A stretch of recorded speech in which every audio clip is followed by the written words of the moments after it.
Trucking with Yeti. We're over here in Fort Dodge, Iowa at GP waiting for our trailer to be loaded, so I figured I'd make a nice video for you guys. Today we're going to go over what types of tools that you should carry in your truck as a flatbedder or just with TMC in general.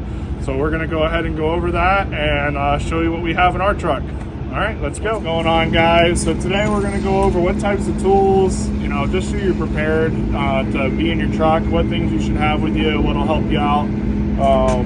So here's a bunch of things that I have, and we'll go over that. So first thing, I think you guys have, you can never have enough flashlights. You never know. You can get a headlamp. You got a 360 beacon you can take around with you, light.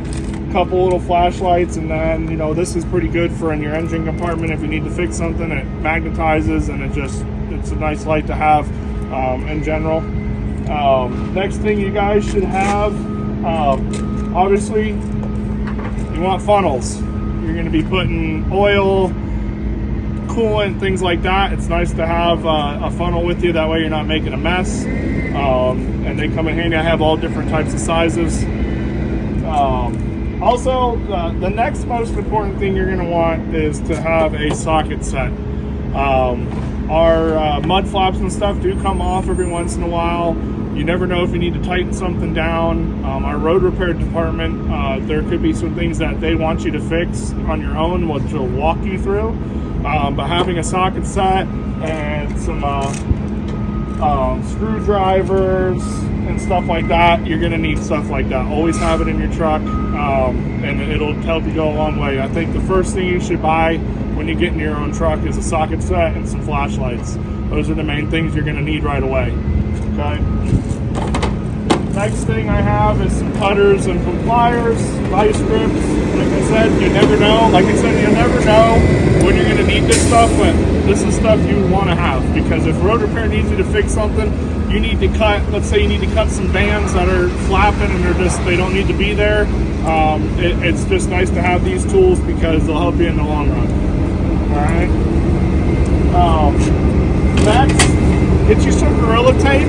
Our terminals have tarp tape, but this is a quick fix to fix a tarp if you have a hole in it. If you can't get any tarp tape, TMC does prefer you to try to get to a terminal to get some of their tarp tape so you can patch their tarp while you're on the road.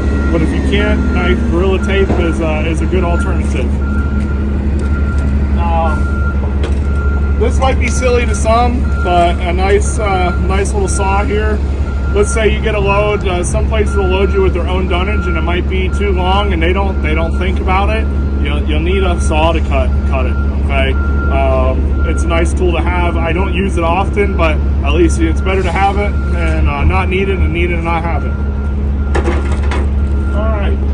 Staple gun, another silly thing some people might think is pretty silly to have, but you might get some lumber loads or some loads that are covered with plastic wrapping, and it might not be tarp, and you can reattach that plastic to the load with a staple gun.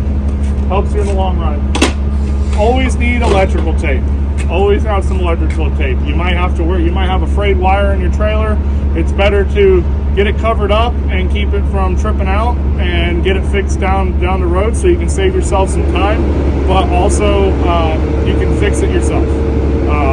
So electrical tape is definitely a must. You probably want to have some electrical tape from day one as well. Rubber bands, another silly thing, but I store my straps and I put rubber bands on them in here, so my rubber bands hold the straps from opening up, and you can get them on Amazon pretty cheap. Extra 1-inch strap, you never know if you need to strap something down, or we have 1-inch straps for our dunnage. If that breaks on the road, I have a couple extra 1-inch straps, stuff like that, and that'll help you in the long run, in case you need something small or hold something down that's kind of small. Last thing, these are pretty essential. Another thing you'll need right when you get into your truck is an edge protector pole. Go ahead and get yourself a painter's pole. It doesn't matter what kind you get, but make sure it extends. You need one that goes to about 10 foot, 8-10 foot. Okay, you'll need to get yourself a PVC tee, and you'll cut the opening so your edge protectors can fit in it. And then I also have it held on with some electrical tape. So there's your use of your electrical tape. Okay. Last thing you'll definitely need when you get to your own truck, most trainers will get these for their students. It'll be a strap winder, a regular strap winder, manual strap winder. Goes in the long run, so you don't have to sit there for several minutes trying to roll a strap by hand. Last thing is another type of strap winder here. This is called the Bumblebee. They're not cheap. They're about 70-80 bucks. But you basically will you'll need a drill. You hook your drill into it, throw your strap on there, and it'll move it for you and wind it for you. You know, not necessary if you don't want to spend the money, but it's something that'll help you in the long run. All right, guys. So those are some of the tools I carry in my truck, and yeah, hopefully this helps you guys be prepared when you get into your truck. This has been Trucking with Yeti. Peace out.